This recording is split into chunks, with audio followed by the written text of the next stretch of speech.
Welcome to another installment here on Cap Tech. Today, we're going to look at the worst music festivals of all time. I have another video entirely on the matter, but it pains me to say that I can't include the Ottawa River Fest in this list because it didn't happen last year. I can't even count Ozfest 98 in St. Louis, where my buddy Woody went literally bowling for chicks. And it's incredibly difficult to animate this, but for those of you not in the know, bowling for chicks means that you roll yourself in a ball down a hill at like Riverport towards a group of chicks and then apologize and buy them a beer as a way to, I don't know, seduce them, pick them up, whatever. And it pains me to say I can't include the Guns N' Roses riot in St. Louis, much to the, annoyance of channel favorite Nice Guy Tom. But that really wasn't a music festival. Although it is interesting to note that after the lawsuit was over, the guy did ask Axl for an autograph. Heck, I can't even count the time they put me in charge of the Nashville My Fest back in '98. Like, I'm not going to give out free beer. Finances. Music was provided by my buddies the Hales Boys, who took way too long of breaks, but I'm not even counting that among the worst. So let's get started. A few last disclaimers on what wound up being kind of a macabre list. Acts of God included. War crap like suicide bombers and shooters. I'm not including that in lists against these festivals, but I am including anything with poor planning and what we'd call acts of God. So let's get into the list after this quick break. Hey man, CapTech Studios is the premier video creation agency to create your custom video. Where else are you going to get pricing this low and original content and ideas so inexpensively? CapTech's the bee's knees, whether you want whiteboard animation, traditional video, or hybrid. Please contact us at CapTech at gmail.com or CapTech on Facebook. At the Mawazine Music Festival, at least 11 people are reported to have died, including 5 women, 4 men, and 2 children, due to a stampede. Now, I won't dwell on this next one too much because we do have a standalone video on this right on our CapTech channel here. But the Storm Area 51 movement, starting out as going to see the aliens and take back, I guess the freedoms that come with that, descended into an inadequately prepared for music festival in Nevada. So I'm ranking that at number 9. Also covered extensively in previous videos, the Erie Canal Soda Pop Fest, Southern Illinois' contribution to the worst music festivals of all time.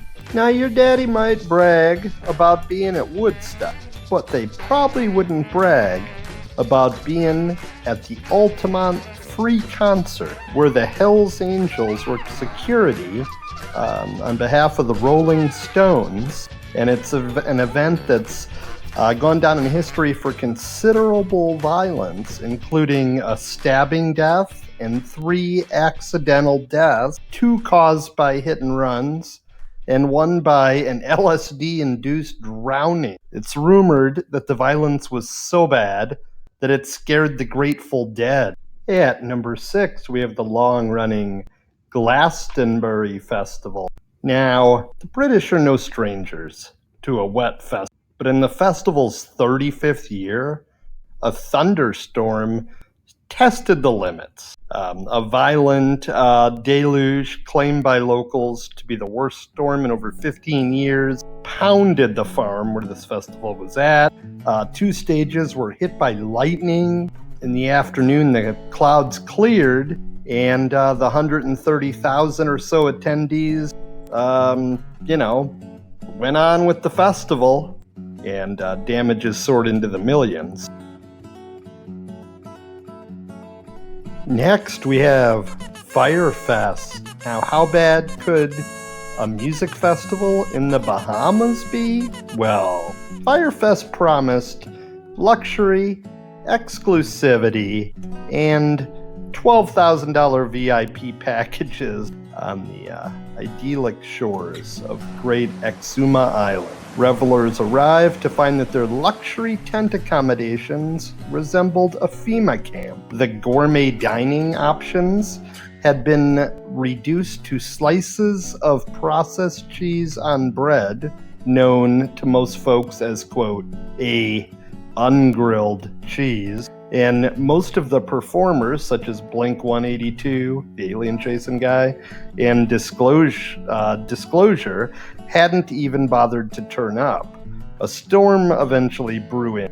The event was completely canceled, as were flights off the island. Next, at number 4. So this is a German event that began its third Argentinian festival in 2016 with a good reputation for bringing world-class underground dance music to all corners of the globe. But by this festival's close, its legacy was shattered. The venue was overcrowded and underventilated, but even then, organizers were shocked when revelers began collapsing in mass with convulsions and cardiac arrhythmia. At number 3 is the Roskilde Festival, where a muddy mosh circle near the front turned into a death pit as people piled atop each other in chaotic frenzy.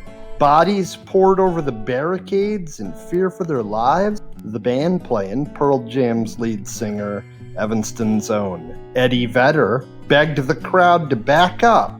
Can't find a better man, a better mosh. Anyway, before the band cut short their set, and then 9 bodies were found trampled to death in the mud, most in one particular location. 26 others were injured, and this incident resulted in major safety reform. At number 2 is the 2011 Indiana State Fair. Now we all know Indiana. Even a baby knows Indiana stinks. But seriously, this one was bad. At 9 p.m. as Sugarland were preparing to go on stage, the order to cancel was given, but it was a moment too late. A gust of wind toppled the stage, which collapsed atop the crowd, killing 7, injuring 58. It's thought that the incident was caused by a gustnado, a rare weather event that resembles a tornado and comes with winds of over 120 miles per hour. And as the worst music festival in the history of mankind, Germany's Love Parade, which began back in '89, is a totally free cavalcade of floats and dance parties that draws hundreds of thousands every year. But by 2010, the German edition had been ousted from Berlin to a much smaller city of, I kid you not, Bochum, where a logistical snafu resulted in very dire consequence. Attendance estimates vary widely from 400K to 1.4 million people, but every entrant was funneled through a single tunnel that opened up to a wide staircase. A crowd rush surged the masses forward through the tunnel, sending bodies tumbling down the stairs, trampled under feet, and crushed against walls. The pileup caused 21 deaths, mostly by suffocation, and also 500 injuries. The Love Parade organizer permanently canceled the event. Thank you so much for watching this video. Please close it out, Austin. Please watch and subscribe.